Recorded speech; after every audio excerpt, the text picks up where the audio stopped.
Hi there, Vibe Gardeners. Welcome to another episode of Vibe Gardening Inform Edition, where we're going to go into how I'm going to attempt to make myself Harissa hot sauce for the first time. With that said, let's go. Alright guys, so to kind of give you guys an idea of what's going on here. So recently I've been going to my local Moroccan restaurant called Casablanca in Ypsilanti, and I'm really impressed with their Harissa hot sauce, which is their region's form of hot sauce, and I really like how it tastes. And I figure, I got some hot peppers here. Let's figure out how to make this kind of hot sauce with them.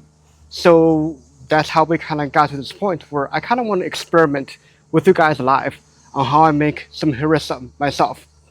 So first of all, let's talk a little bit about what is harissa. So doing the research, it tells me that harissa is actually a form of hot sauce that's native to actually Tunisia and not Morocco. And it is known primarily in the what's called the Maghreb region of Africa, where the northwestern portion of it, and basically all the region around there has basically adopted the Tunisian harissa hot sauce to their liking. And so it's going to be a little bit different from what I had in Casablanca restaurant. But what I'm going to do here is I'm going to try to make it the most basic, simple variant so that I can expand on it later on. And I'm going to be using my own peppers here that I have. And it is kind of like it's using their own local chili paste, which is kind of like the medium to mild side of pepper. Which for me, obviously the Buena Mulata is kind of out of the question because it's very potent. And I'll be using these Anaheim peppers to kind of help fill in the gap here. And then I'll be using my bell pepper here, the California Wonder, to really give it that flesh texture. I'll skip the tomato and use some of the more base seasoning that they use. And of course, I'm going to be using the garlic from my harvest in July that you've seen in my July update video. And then I'm going to be using coriander or cilantro seed from my hydroponic video that I'll mention right here. So those things really kind of provides that sort of base flavor with a lot of homegrown ingredients. And that's the main reason why I chose to try to experiment this in front of you guys. And I'm going to be using caraway and cumin to go along with it for that flavor, and some lemon juice to give it a little bit of that hot sauce acidity. And so, well, with that said, let's go and check out what I'm doing here. All right, here we go. All right, guys, so here is the ingredient list we got here. We got 2 of these ripe, Anaheim peppers. And I've let them dry a little bit because traditionally they have sun-dried chili peppers for use here. They let it dry a little bit, but still, I think I'll deviate from the original base recipe and fire roast them for a little bit of that smoke flavor. And I just fresh harvested this red California Wonder from my bell pepper plants in the in-ground garden, not from the container. I'll be roasting these as well. I'll be adding this garlic here. This is from the garlic harvest that we saw in July, and you'll be able to see the how I planted them from last November. And these have been cured well over a month and a half now, so they're ready for cooking. And then what I'll be using here is I'll be using these coriander or cilantro seed. I'll be roasting them a little bit to give a little bit of roast flavor. And then I'll be grinding them in this mortar and pestle to make it ground. And I have some store-bought ground cumin, and I have some store-bought ground caraway. And those are going to be acting as a seasoning alongside with salt and pepper, which is not in this thing here. And then we got some organic lemon juice here that I'll be adding for some flavor. And at the end, we'll see if we need some olive oil to get the job done. All right, so the first thing we're going to do is we're going to take the pepper, and then we're going to take off the cap here with the stem. And then what we're going to do is we're going to cut it in half, like so. And we're actually going to end up keeping all the seeds for the heat. And we're going to do it for both of them. Okay, now we're going to do the same thing for the bell pepper. Going to basically cut it in half. And then we're going to be cutting out the stem as well. And taking out the seeds to make it easier for growing. And now we're ready to grow these guys. Alright, so now that we're here with the grill, we preheat the temperature a little bit. We've got a fire going, and we can basically just put the peppers side first. We're going to have the open face down. I'm going to put in the bell pepper as well. Knowing the heat is the most intense on the middle here, I'm going to put it over here.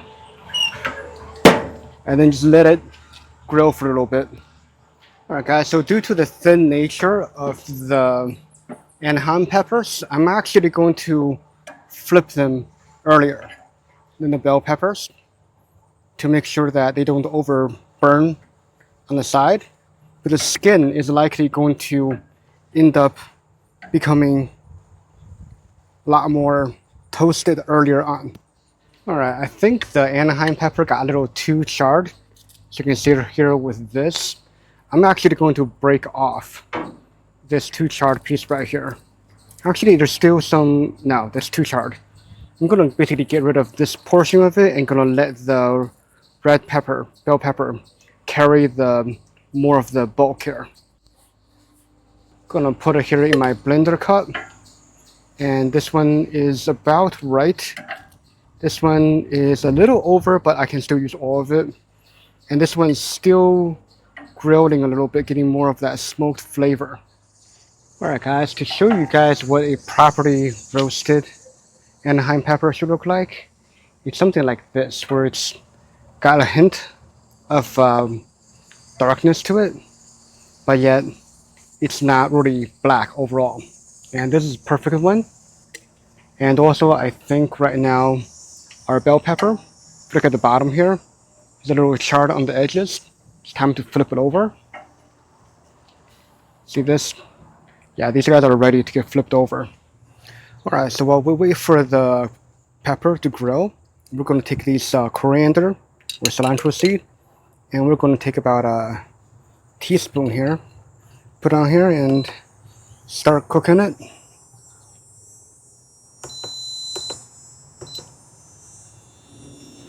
We're going to basically roast it until it gets toasty, and then we're going to grind it using the mortar and pestle. Alright, so now that the coriander starts smoking a little bit, we can power it off, and then we can just dump it into the mortar and pestle. And now we can just grind it.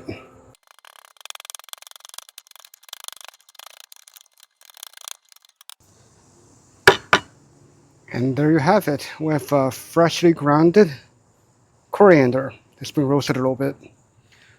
Alright, so just like last time with the Anaheim peppers, as you can see, the bell peppers, this one is pretty much ready. It's floppy, it's got a nice little color on both sides. I'm gonna throw this in. This one still probably needs a little more time. It looks fine, but I think it needs a little bit more color. Let that go for a little bit more. Alright, so I flattened the pepper a little bit to get a bit better of an even cooking surface. And if you look at it, I think it's, well, not that much more, but I think it's definitely got a nice little flap to it. I think it is done.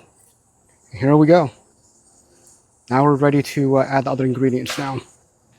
Alright, so now that we got all our peppers roasted in here, typically they call for 2 cloves of garlic per 2 to 3 Anaheim pepper sized, which is about, I think, like fresh. I'm not 100% sure because right now I'm using a different kind of pepper. So what I'm going to do is I'm going to throw in one of these garlic head right here, because as you can see here, this is the music hardneck I was growing earlier. This thing came out huge. It looks like about the size of 2 garlic cloves. So I'm just going to throw this in here.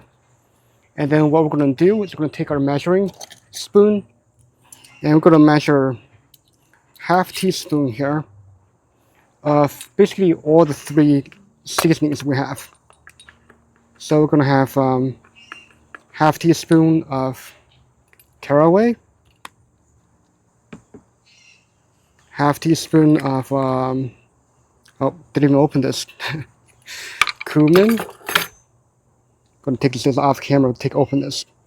All right, back to our regularly scheduled program. Take our half teaspoon of cumin, and then we're gonna take about half teaspoon of our freshly ground coriander, which this is actually hard the way I did it. That's about right. And what it really asks for is also a tablespoon of lemon juice. So it's about 3 teaspoons, but who's got time to measure 3 teaspoons, right? About a good tablespoon of that. And basically salt and pepper are to taste. And I'm gonna add it after this thing gets grinded. All right, so for the grinding part, what we want to do is we want to do a pulse because we don't want to basically pulverize it. Traditionally, the recipe also would have you remove the skin of the pepper, but I think having a little more texture might be a good thing, as the blender might take care of the rest. So here we go.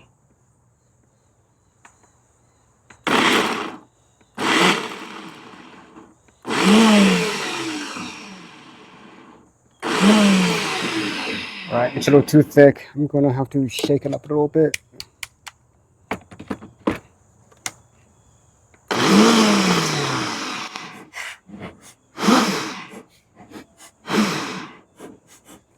I think we have a problem hearing that it's not thick enough, so I'm gonna add some oil, olive oil here, to give it some more liquid to be able to grind it better. All right, so I'm back with some olive oil.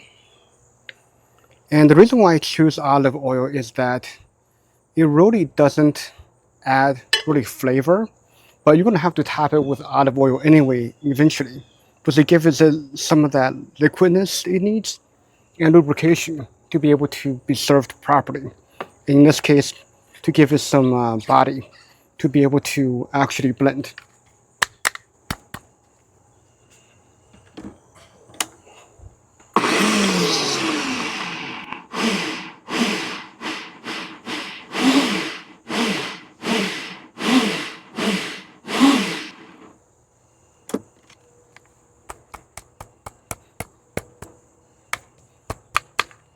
And I think this is the consistency I kind of want it. I don't want it to be too liquidy. And here it is. This kind of looks like what I see in the Mediterranean stores of what they serve. And it smells very much like what I remember from the restaurant. All right, guys. So the final part now is we're going to add a little bit of salt. I'm going to basically guesstimate how much salt I'm going to need. Just putting a little bit. About that much, and a tiny bit of pepper, though I don't know the black pepper how much I'll actually need, so I'm going to add a little bit of it in here because it's already a hot sauce, so I highly doubt I'll need more than just a little bit for like depth of flavor. So as you can see here, this is very chunky grind here, which is kind of what I'm hoping for a chunky grind. And kind of really emulate some of what I've seen in the Mediterranean market. So let's see how it tastes.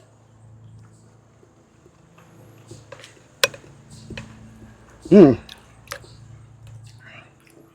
just spicy enough. I think it's exactly, yeah, it tastes very much like what I had from the Moroccan restaurant, Casablanca. And I think right here, this is actually a winning taste. Especially the caraway, cumin, and the fresh ground coriander, and yeah, fresh garlic. It really gives it that depth of flavor that I can really just dip this in pita bread and toasted pita bread and really have a good time. This is exactly what I'm looking for. I think I found a great way to use my Anaheim hot peppers. So hopefully this gave you guys a good idea of how to get started on your harissa making journey. And Like I said, you guys probably enjoy watching me struggle with adding some more olive oil into the mix. But I think the result is fantastic. It tastes great. And leave comments below on how you think harissa should be made. If you think I made a big mistake here. And subscribe for more content like this. And until next time, guys, keep gardening, keep vibing, and keep cooking. Let's go.